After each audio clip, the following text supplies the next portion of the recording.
Hello guys, welcome back to Aditya Financial Insights. In this video, I am discussing about and study about the part third.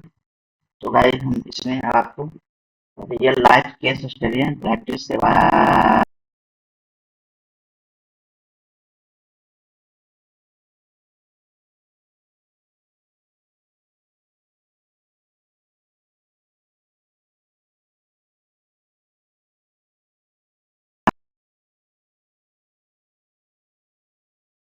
तो guys इसमें एक चीज है कि जब company कोई भी प्राइस रॉ मटेरियल को नेक्स्ट 6 मंथ के लिए जो हम उसे एक्सपेक्टेशन करते हैं कि मुझे क्या घाटा हो सकता है और क्या फायदा हो सकता है, उस पर एक क्वेश्चन है। तो हाउ कैन डेरिवेटिव, उसमें डेरिवेटिव का क्या हेल्प हो सकता है। तो भाई आंसर इसका ये है कि the company can use future contract to lock in the price of the raw materials protecting themselves from the potential price increase. तो जिससे होता है गाइस कि जब जब हम किसी भी मटेरियल को किसी से बाय करना चाहते हैं तो जिसमें प्राइस की फ्लक्चुएशन समय के अनुसार बदलता रहता, तो हम पहले ही कांटेक्ट कर लेते हैं कि जैसे कि आप जाते हैं गोल्ड लेने के लिए। तो गोल्ड लेने के लिए जाते हैं तो आप पहले दुकान में जाके आप कहते हैं कि मुझे इस रेट की दर से मुझे आप फिक्स कर दीजिए, बाकी जो भी प्राइस बढ़ेगी घटेगी उससे मुझे कोई लेना देना नहीं, मैं इसी प्राइस पर आने वाला नेक्स्ट 2 मंथ 3 मंथ में मैं आपसे लूंगा। तो यही था गाइस। हम आ जाते हैं question number 57। An investor believes that a stock price will remain relatively stable over the next month. Which option or strategy would be most?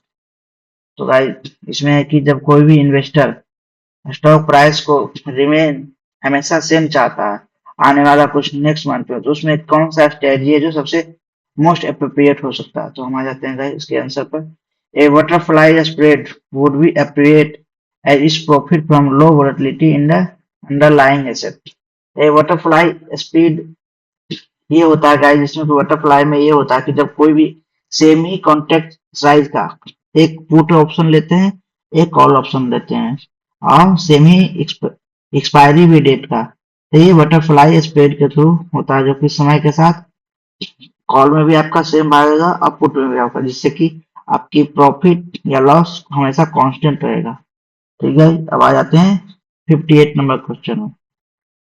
If A trade If a trader holds a long future position and the price of underlying asset drops significantly, what action can they take to minimize loss?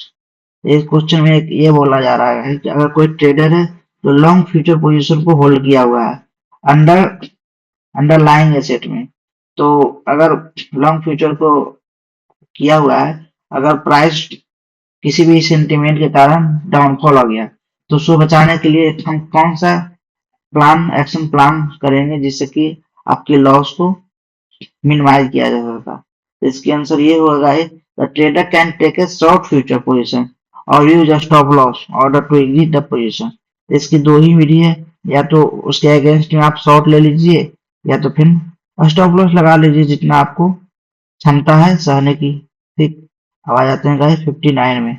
A portfolio manager want to hedge against the market downturn while maintaining exposure to potential upside gain. Which strategy should we use? A portfolio manager want to hedge against the market downturn. जब हम किसी भी portfolio manager का किसी लंबे अंतराल के लिए जब हम होल्डिंग करते हैं या इन्वेस्ट करते हैं तो 2 साल 3 साल 4 साल, उसी के बीच में इकोनॉमिकल सेंटिमेंट के कारण या किसी वार या किसी भी अदर कंट्री इंटरफेरेंस होने के कारण मार्केट में सेंटीमेंट बदल जाती है, तो मार्केट की डाउन ट्रेंड शुरू हो जाती है, तो उसको लॉस से बचाने के लिए एक कौन सा स्ट्रेटजी सबसे बेस्ट साबित हो सकता है। तो उसमें देख सकते हैं गाइस इसका आंसर ये होगा, they can use as a protective put strategy, जिसे आप हेजिंग भी कर सकते हैं। तो पुट स्ट्रेटजी को आप बाइंग कर लीजिए option on the stock their portfolio, से आपकी जो लॉस होगी उससे आप बचा जा सकता है। तो हेजिंग इसी के लिए ही लाया गया था गाइस, ताकि इससे लॉस से बचा जा सके। ठीक है, अब आ जाते हैं 60 नंबर क्वेश्चन में। During high market volatility how does implied volatility impact option prices? जब मार्केट में हाई वोलेटिलिटी होती है तो आप उसकी वोलेटिलिटी से बचने के लिए आप किस तरह के मेथड अपनाते हैं, ठीक?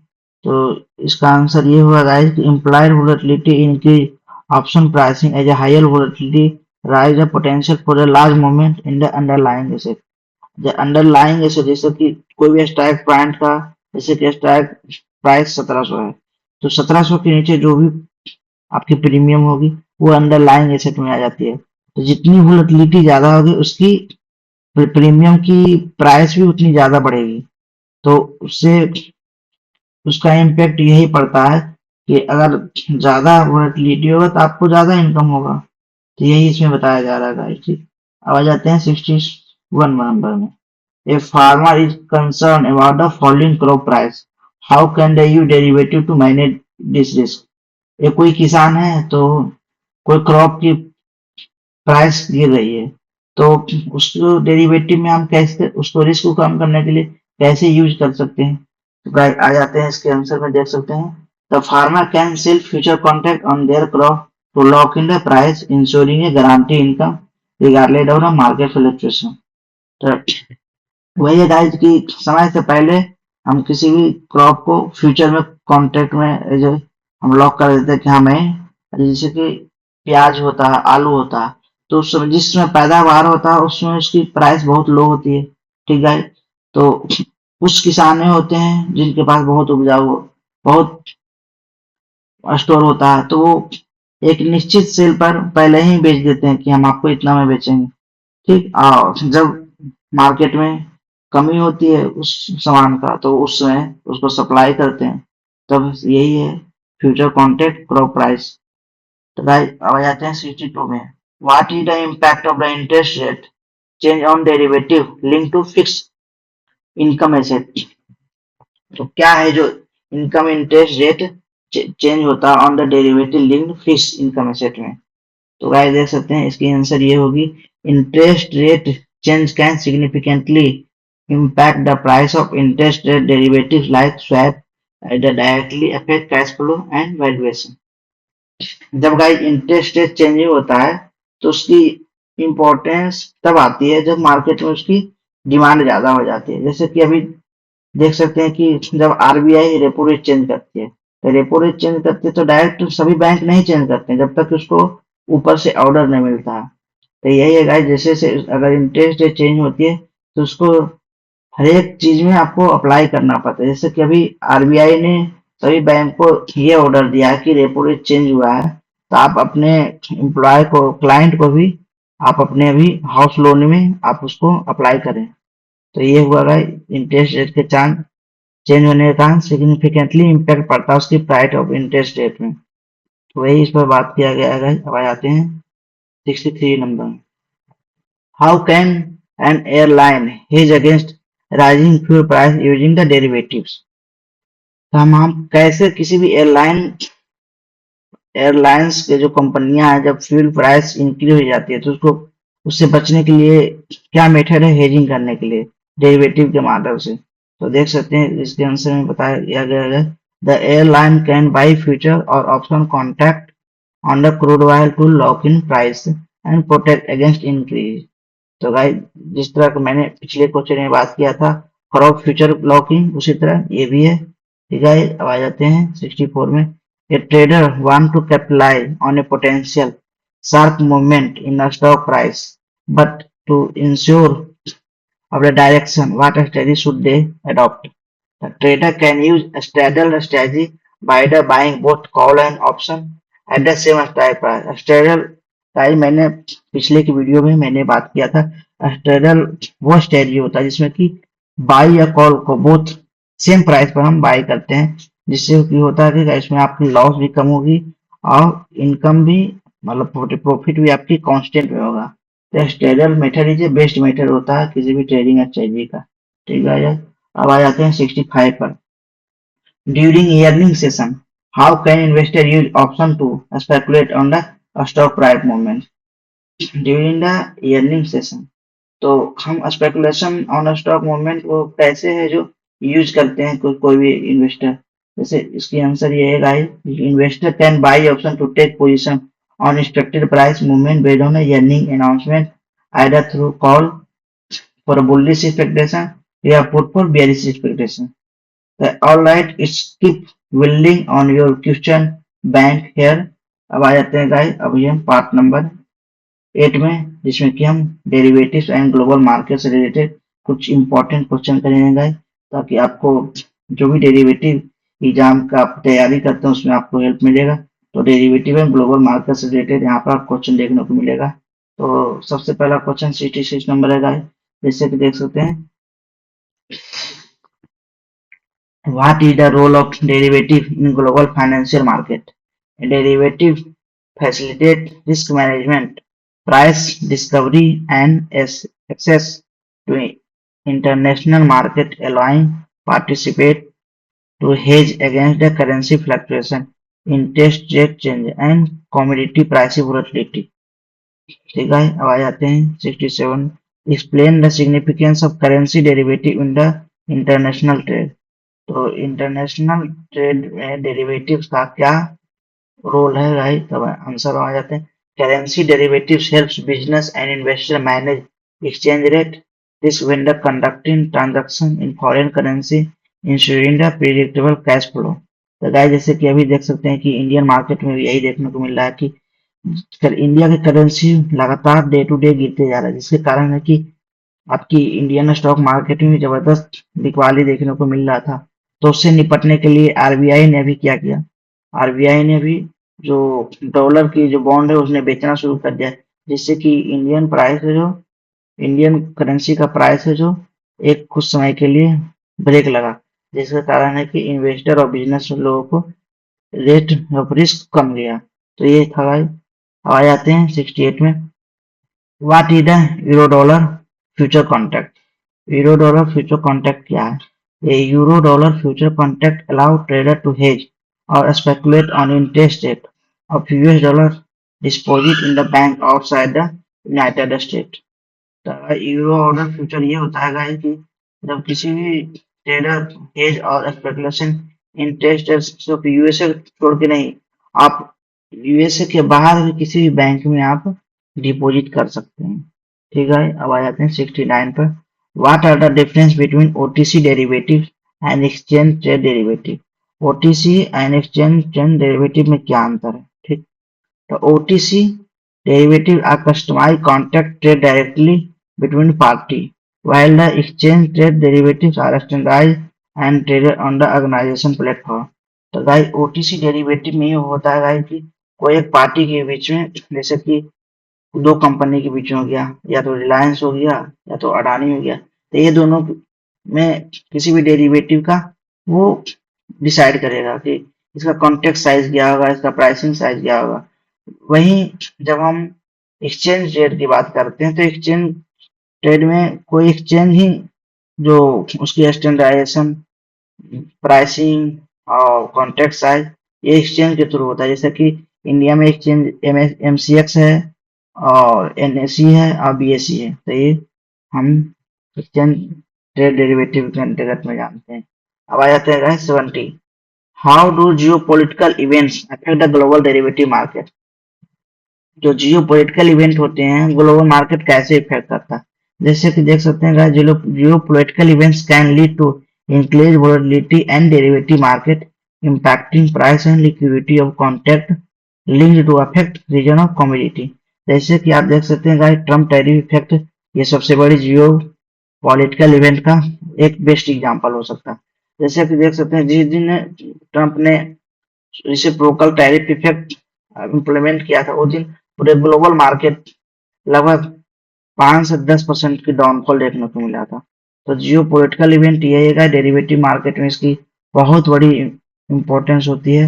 वो मार्केट इधर से उधर सीधे कर सकता है, नेगेटिव से पॉजिटिव और पॉजिटिव से नेगेटिव। जिस दिन यही रेसिप्रोकल टैरिफ को जब पॉज किया गया था 90 डे के लिए, उसी दिन गाय पिछले 10-12 साल के रिकॉर्ड टूट चुका था। तो जियो पोलिटिकल इवेंट्स बहुत ही जबरदस्त रोल प्ले करता है डेरिवेटिव मार्केट में। अब आ जाते हैं 71 क्वेश्चन में, what is the impact of the central bank policy on interest rate derivative. Central bank policy interest rate derivative में क्या अंतर करता है? Central bank action such as a change in interest rate directly influence the value and pricing interest rate derivative like swap and option.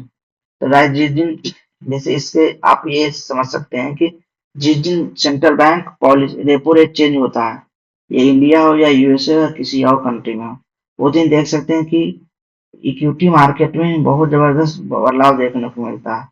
अगर positive news है तो market बहुत अच्छी बाउंस बैक देखने को मिलता है, वही अगर निगेटिव होती है तो मार्केट डाउनफॉल की हो जाता है। तो सेंट्रल बैंक का एक्शन हमेशा इंटरेस्ट से डायरेक्टली इन्फ्लुएंस होता है market.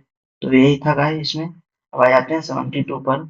What are the commodity derivative and how are they use? Commodity derivative क्या है और उसे हम कैसे यूज कर सकते हैं? A commodity derivative such as a future and option. Commodity derivatives such as a future and option are contract linked to physical commodity like oil, gold, agriculture products. They are used for the hedging price risk and speculation. Commodity market वो होगा जो जब हम किसी भी सामान को हम अपनी जिंदगी में डायरेक्ट यूज करते हैं, जैसे कि पेट्रोल, मेटल्स, एग्रीकल्चर प्रोडक्ट, तो गाइस उसकी trading as as usually on the और एज यूजुअली ऑन द बोल सकते हैं कि जैसे कि हम उसकी कोई किसी भी सामान का वैल्यूएशन ऑफ प्राइस को हम किसी भी प्लेटफॉर्म पर ट्रेडिंग करते हैं, तो जिस तरह से उसकी डिमांड बढ़ती है उससे उसका प्राइस भी बढ़ती है, अगर डिमांड कमती है तो उसकी प्राइस भी कमती है, तो उसे कमोडिटी डेरिवेटिव के अंतर्गत में लाया जाता है। तो इसमें भी स्पेकुलेशन होता है गाइस। अगर जैसे कि कहीं लड़ाई छिड़ गया, किसी दो कंट्री के बीच में लड़ाई छिड़ जाने के कारण, युद्ध हो जाने के कारण देख सकते हैं कि वाइल वाइल इंडस्ट्री में जबरदस्त डिमांड बढ़ जाती है, जिसके कारण कि इसकी प्राइस में फ्लक्चुएशन अचानक देखने को मिल जाता है। तो ये कमोडिटी डेरिवेटिव है जो बहुत ही इन्फ्लुएंस करता है मार्केट को गाइस। आ जाते हैं 73 में। What are the weather derivative and why they are significant? Weather derivative का सबसे बेस्ट एग्जांपल है गाइस कि वेब3 टोकन ट्रेडिंग। वेब3 टोकन ट्रेडिंग में क्या होता है, नाम से ही समझिए कि जब कोई भी news on the surface, web of surface, उसकी स्प्रेडिंग जितनी ज्यादा होगी उस चीज की वैल्यूएशन ज्यादा मिलेगा। तो जैसे कि वेब3 ट्रेडिंग में देखते हैं एक ही दिन में आपको 1000 से 1500, 200, 300 इतना परसेंट की ग्रोथ देखने को मिलता है। तो वेदर डेरिवेटिव का सिग्निफिकेंट क्या हो सकता है उस पर हम बात कर सकते हैं। तो ये देख सकते हैं इसकी आंसर ये है, weather derivative are contract that allow business to hedge against the financial losses caused by the unfavorable weather condition such as excessive rain or temperature range।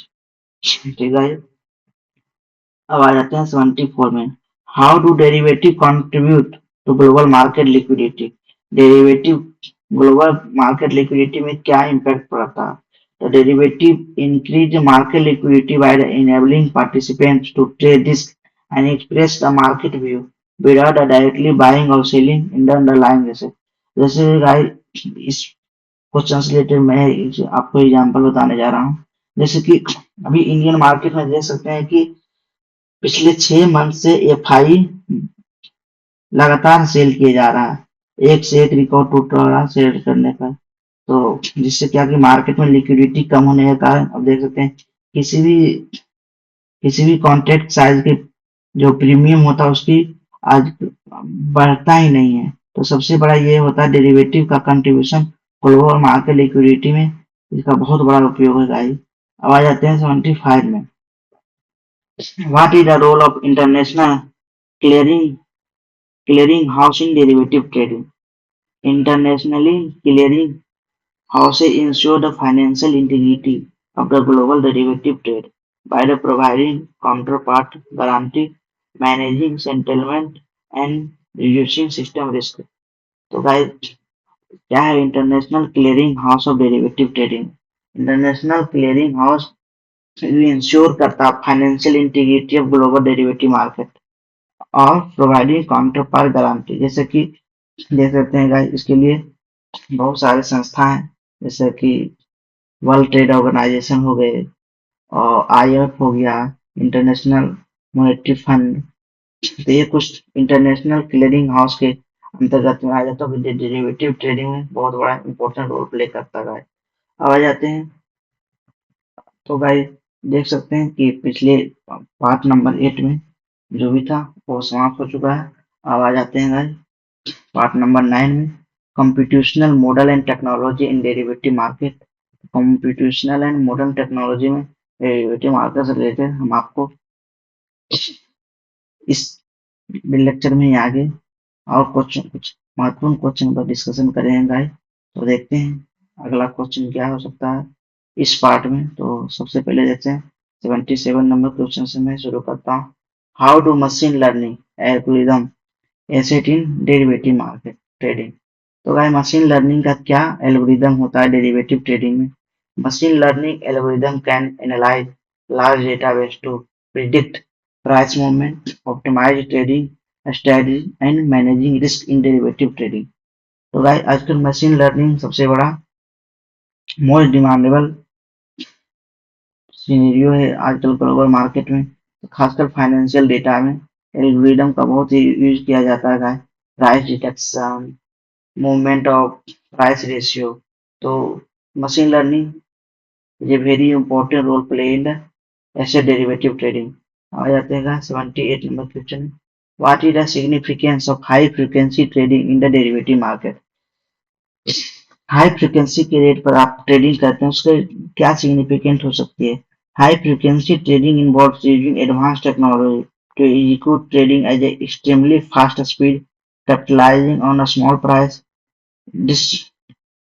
Descriptions in the derivative market. High frequency का जैसे कि AI model आजकल हर एक brokerage firm use कर रहा है, जिससे कि आप जल्द से जल्द आप उसके सेंटिमेंट के साथ आप उसके जो भी ग्राफ बनते हैं बुल और बेयरिश के, उसे जबरदस्त फाइंड आउट करके वो हमें एक करेक्ट पोजीशन पर लाके वो बताता है कि मार्केट ऊपर जाने वाले, मार्केट नीचे जाने वाले, जिससे कि हाई फ्रिक्वेंसी ट्रेडिंग में इसे बहुत ही ज्यादा महत्वपूर्ण यूज होता है एज ए डेरिवेटिव मार्केट में। तो आइए अब आ जाते हैं 79 में। Explain the role of algorithm trading in the derivative. Algorithm trading का डेरिवेटिव में कैसे यूज किया जाता है। Algorithmic trading use pre program instruction based on the factor like price, volume, timing to automatically execute trade in derivative market। तो हर एक चीज आजकल कोई भी चीज एल्गोरिदम से चलता है।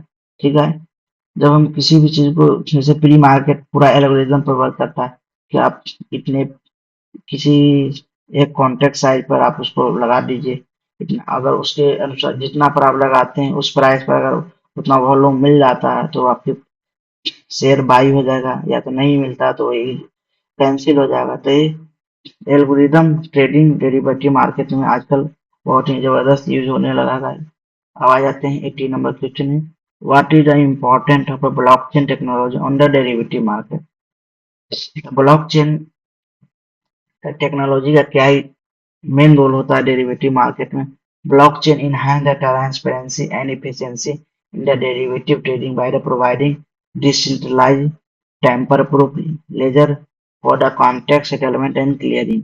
ब्लॉकचेन जिससे पता लगा सकता है गाइस, आप कुछ भी किसी से लेन देन करते हैं तो उसका ट्रांसपेरेंसी हमेशा वही ब्रोकरेज में ब्लॉकचेन के थ्रू आइडेंटिफिकेशन करता है। ठीक है, अब आ जाते हैं 81 नंबर क्वेश्चन में। How is big data analytics use in derivative trading.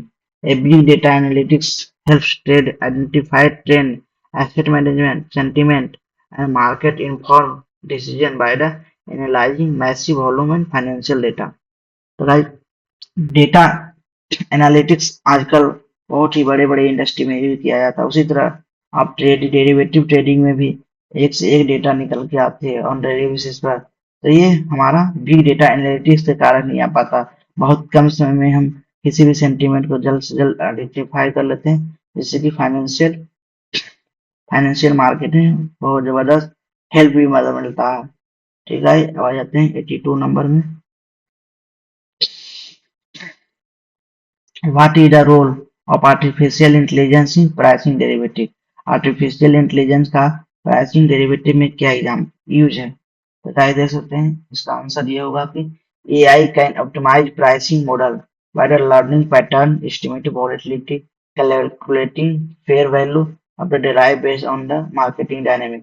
आजकल AI का उपयोग बहुत सारे ब्रोकरेज फर्म इक्विटी मार्केट में करने लगे, जिससे कि आपको पता चल जाता है कि क्या ट्रेंड बनने वाला, पॉजिटिव ट्रेंड बनने वाला। बहुत सारे डिफरेंट चार्ट ऑफ पैटर्न का आइडेंटिफिकेशन बहुत कम समय में मिल जाता है, जिससे कि आपकी पोर्टफोलियो में इनकम बढ़ा जाती है। तो बहुत सारे फर्म है, जैसे इंडिया मनी, अभी मैं एक ब्रोकरेज फर्म में देखता हूँ कि वो मार्केट के हर एक पोजीशन पर मिनट 10 मिनट में अपडेट करते रहता है गाइस की ये पैटर्न बन रहा है, कभी बुलिश के लिए कभी बेरिश के लिए। तो एआई का आजकल उपयोग डेरिवेटिव मार्केट में बहुत ही जबरदस्त देखने को मिल रहा है। राइट, अब आ जाते हैं 83 नंबर क्वेश्चन में। How does could computing benefit derivative trading system? Computing cloud computing का क्या बेनिफिट है डेरिवेटिव ट्रेडिंग में guys? Cloud computing provides scalable resource for real time data processing, algorithm trading and risk management in derivative market. Cloud computing का यही है guys कि वो बहुत ही कम समय में रियल टाइम पर डेटा प्रोसेसिंग आउट करता है और एल्गोरिथम के साथ मैच करके आपको जल्द से जल्द रिस्क मैनेजमेंट से बचने के लिए आपको डेटा प्रोवाइड कराता है। ये हमारा क्लाउड कंप्यूटिंग का सिस्टम यूज हो जाता है। आ जाते हैं गाइस 84 नंबर क्वेश्चन में। What is the latency and what is it critical in the derivative trading? Latency refers to the delay between executing a trade and its confirmation. Lower latency is crucial for high frequency and algorithm trading to capitalize on market opportunity. जब guys lower latency होता है तो crucial होता है high frequency and algorithmic trading के लिए, जो total market को अपॉर्चुनिटी में बताने के लिए। ठीक है, अब आ जाते हैं 85 पर। How are API use in derivative trading platform?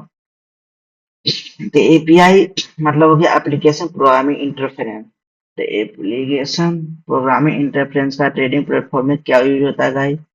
The API allow seamless integrity of trading system with market data, enabling automated trading and efficiency communication between the different platform। ठीक है, अब आ जाते हैं। तो गाइस आज हम यहाँ पर बंद करते हैं गाइस। पार्ट नंबर 9 समाप्त हो जाता है और वीडियो थोड़ी लंबी हो गई है और क्वेश्चन नंबर 85 तक हो चुका है।